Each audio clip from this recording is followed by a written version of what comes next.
Hello, hello, hello, everybody. What a great day to go live. How is everyone doing?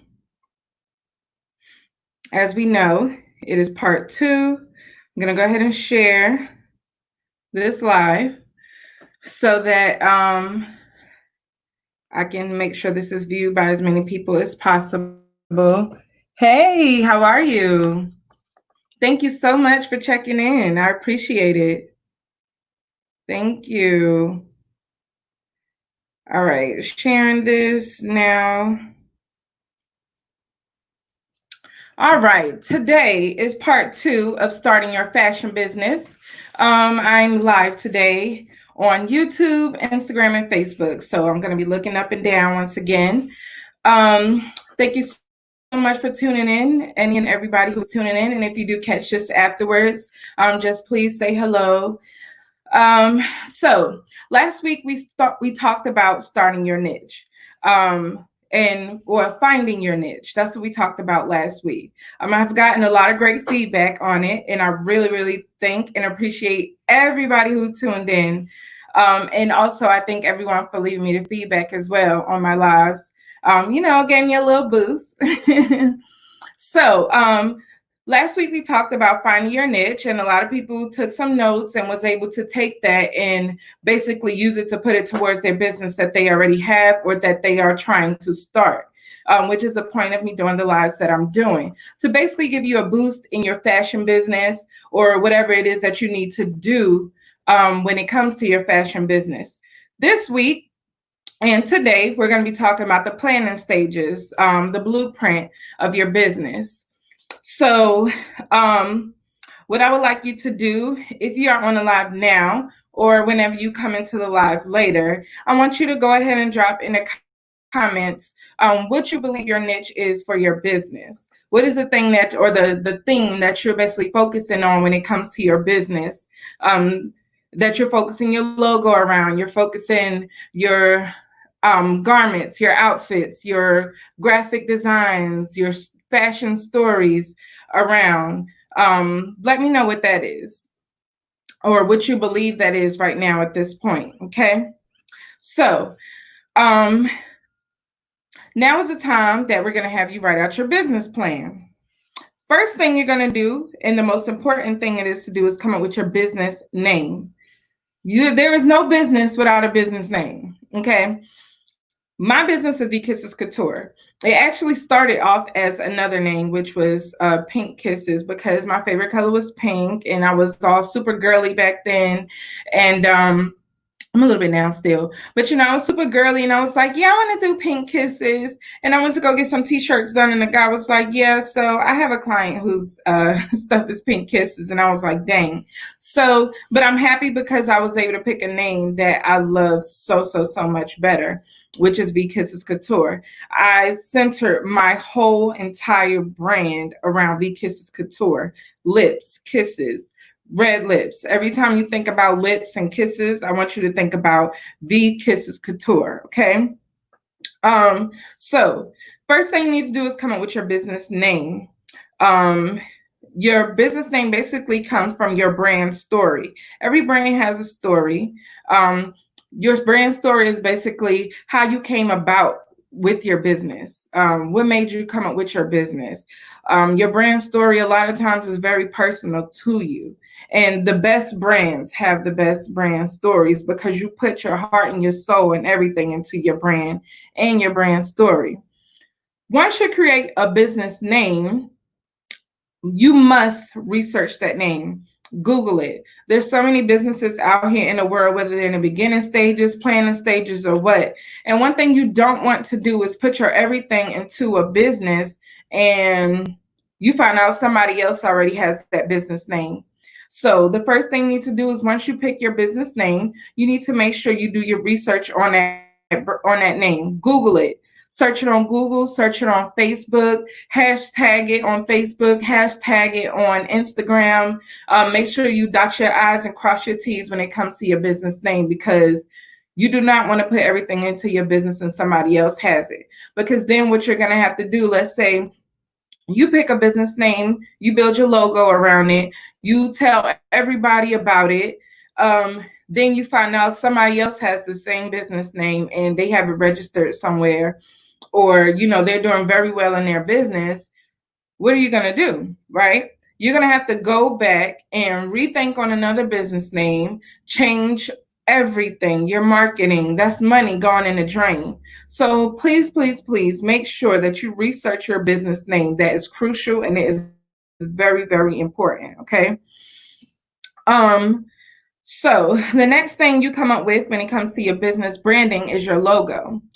A lot of times your logo also comes from your business name and your brand story. So for me, with V.Kisses Couture, my brand logo actually has the V at the top, and then it also is another V upside down, but that makes the K. But then you have the kiss in the middle, the lips in the middle. So you got your V, and then the kiss in the middle, and then the K for the couture, right? So your logos can, there's a whole many different ways you can do a logo. So I'm not going to sit here and say what your logo will need to look like or what you have to have in your logo, because there isn't too many rules when it comes to logos. But just know that your logo must be symbolic to your business, not like a whole bunch of words in it. It's more pictorial type thing when it comes to your logos, right? Very few letters as possible. So yes, your logo, it definitely accents your business name, and your logo is unique. When you see the big yellow M, you see McDonald's, you know that's McDonald's. You know, you see the little girl with the red wig, you know that's Wendy's.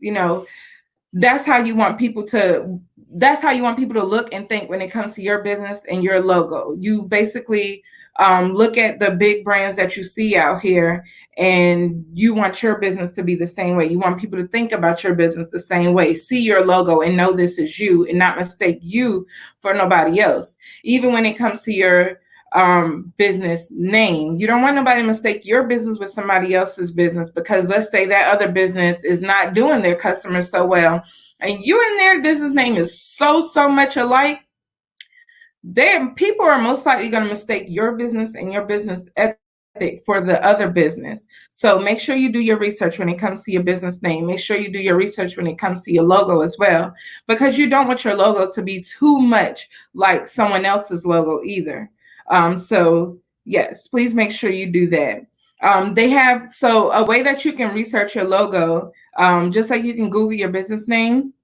What you can do is, Google has this thing, which I'm sure a lot of people know about already, where you can drag the photo into Google, for Google Images, and it'll basically do a web search. So that's a great thing to do when it comes to your logo as well.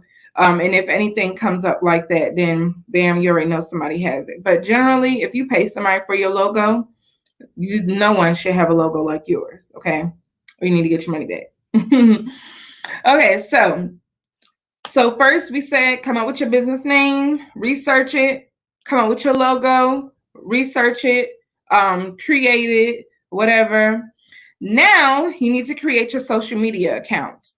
Even if your business is not starting right now, if your business is not starting this month, if it's not starting next month, but you know your business is starting and you know you're actively working towards it, create your social media accounts, okay?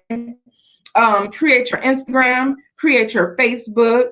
Your YouTube is basically your email, so nobody else will have that. But create your social media handles, because you don't want nobody to see your business name when you do come out with it and basically take that and make an Instagram, make a Facebook, and then here you are like, okay, well, I'm gonna use my business name, for example, V.Kisses Couture. Well, I really want to just do V.Kisses Couture. Well, let me do V.Kisses Couture 1. Like, no, nobody does. Even if you put that 1 there, we know you're not number 1 with that name because you even had to put that 1. So make sure you secure your social media accounts and you claim it on all platforms before releasing your business name. You don't want anyone to steal your ideas, okay? Next thing you need to do, and this is even more important, you need to make sure that you claim your domain name. Okay. So your domain name is your www, your World Wide Web, www dot whatever your business name is .com. So me, V.Kisses.com. A big reason for that is you want to make sure you have the .com. That's the original email address. Um, you don't want to have to, unless you decide you want your website to be .info or .store or something. If you want that, that's fine. If you prefer that, or that's like a creative thing for you, but make sure you get your .com for your business. Okay. That's another very, very important thing. Even if you're not ready to build your business, you must do that once you secure your business name. So when you do go to build your domain, a lot of times when people are just securing a domain, a lot of people go with GoDaddy. They're very, very cheap, and you can secure your domain name. Sometimes they have it for $1.99 a year. That's a great price just to secure a domain name, right? But there's a lot of other websites that you can do. It's very as simple as Googling, domain name or securing a domain name, and you'll see all the websites pop up. So make sure that you secure your domain name so that when you are ready to do your business, you'll already have that. You just have to make sure once you do secure it, they'll have you. What's going to happen is you're going to go to the website, you're going to type in whatever you want it to be, and then what they're going to do is they're going to do a search for you when it comes to that. And if there's no other website with that name on it, then they'll allow you to have it. Then you'll be able to pick if you want to just go ahead and do the .com, or they'll let you know, well, you can do .com, but you have to do .store, or you have to do .info, or you have to do .something. And a lot of times, if someone already has the .com, it'll tell you have to do that. Once you secure, and as I say, you should go with the .com. But once you secure whatever you want the domain name to be, then you're going to receive another email or an email that tells you, okay, hey, you secured your domain name. Now we need you to put the info, basically register the domain. So they have where you can pay to keep your information private. When you register it, it's going to put your name under there. Like if somebody want to know who owns this domain name, you put your name, you put your email address, you put, I believe you put your phone number as well, but you definitely put your name and your email address. You put your business info there. And that's something that you have to do so they can register it. Okay. So make sure you get your domain name. Then next thing you have to do when it comes to the planning of your business is figure out what your product is going to be. So last week when we talked about finding your niche, we talked about you figuring out what your product is going to be while finding your niche. So at this point, you should already know what your product is going to be that you're going to want to sell, or that you're going to want to put out there. And also with, fashion, it can be, nonprofit type thing, but you still got to know what you're going towards. So find out what your product is going to be. Then you basically start outlining your products. Okay. You outline your products, you do research on your products, research when it comes to what you have to offer, who else is offering that same thing, how they are offering it. Okay, so how are you going to stand out? How are you going to offer it? Okay, what do they charge for it? Okay, so what are you going to charge for it? There's different levels when it comes to a lot of things in fashions. There's different level in clothes. You got your high end, your middle end, and you have your low end. So once you find your niche or where you belong in the fashion industry, then you'll know what your product is, and then you'll get to research even deeper into what it is you need to know. So price wise, marketing wise, you'll be able to research other brands that does the same thing or similar to what you do. Okay. So once you figure out what your product is, then you're going to plan how you're going to display it. How are you going to merchandise it? How are you going to make it appeal to your market? Right now, a lot of things are strictly online. So, but there's still merchandising come into play when it comes to online. So, Online merchandising is however your website is laid out, the layout of your website or your social media account. All of that is very, very important. Now, when it comes to merchandising things on your social media accounts, people may think it's hard and they look at other accounts and they're like, oh my gosh, this account looks so, so good. When people go to your business accounts, you want people to feel the same way. You want them to say, oh my gosh, this person page is so good. If somebody, you can get a sale based off of just that. Okay. So what you can do is use apps. There's a lot of different apps that you can use for your Instagram account, more so as well, laying out your images on your Instagram account so that it can appeal to your brand, to your niche, to your brand's image, to your brand story. Okay. So you want to make sure you still follow that story when you're talking about the layout of your website and the layout of your social media accounts. Okay. Um, and if you are able to go ahead and get an online store as well, bigger brands, they have merchandising booklets or store layout booklets to tell them how things are going to be laid out every month. But with independent businesses, you have a lot more leeway when it comes to that, and a lot more creativity comes into play. But you still want to make sure your store is very organized. A lot of times you definitely have your window, your storefront window. You have your mannequins up there and in the front so that people walk by, even if they never knew that you were there, they walk by and they look in a window and they're like, oh, that's really nice. Well, let me go in there. You always put your best stuff, best items in the front. Okay, because that's what's going to bring everybody in and let them see other things that you have to make them want to buy other things from you, right? So just make sure you think about that if you are able to go ahead and get a storefront. Okay. But with online, you have a lot more, creativity as well. If you can't create your own website, don't try to unless you know you're going to do it right, because your image is very important. I know a lot of people have been told, what is the saying? They say your first impression is the best impression. Your first impression, or people's first impression on you and your business, is the best impression. That is more or less what they're going to remember you by. Okay. That'll make them decide, okay, let me write this business down. Let me put them in my phone, or let me, follow them on Instagram or Facebook or YouTube so that I can come back, or so I can remember to come back. So make sure your first impression is awesome. And I hope my first impression for you guys are great as well. Let me know in the comments. So now on from merchandising, your budget. So all of this stuff is not necessarily going to be done in a certain order. It just depends on how you work, but your budget is very, very important. Okay, your budget is very important when it comes to picking out your products or figuring out what your products are going to be. Even if you're making things, you still need a budget, because you need to decide what your budget is going to be for purchasing your materials. Once you figure out what your budget is going to be for purchasing materials, you also use that to figure out what your return on investment is going to be as well, because you want to make sure you get back more than what you're putting out. That's the goal in business, right?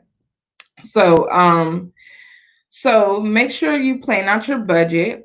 Your budget, that's more of a personal thing. Whatever you have going on in life and whatever you can spare to get your business started, you do not have to start with thousands and thousands and thousands of dollars. You do not.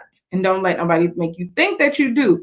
If you have a very small budget and you're really adamant on starting your business, what you can do is start with one item and develop that item, or start with 2 items and develop that item, push it out there, see how people like it, and then you basically multiply from there. Use the money from that item to invest in to make money so that you can invest in other products in your business. Okay.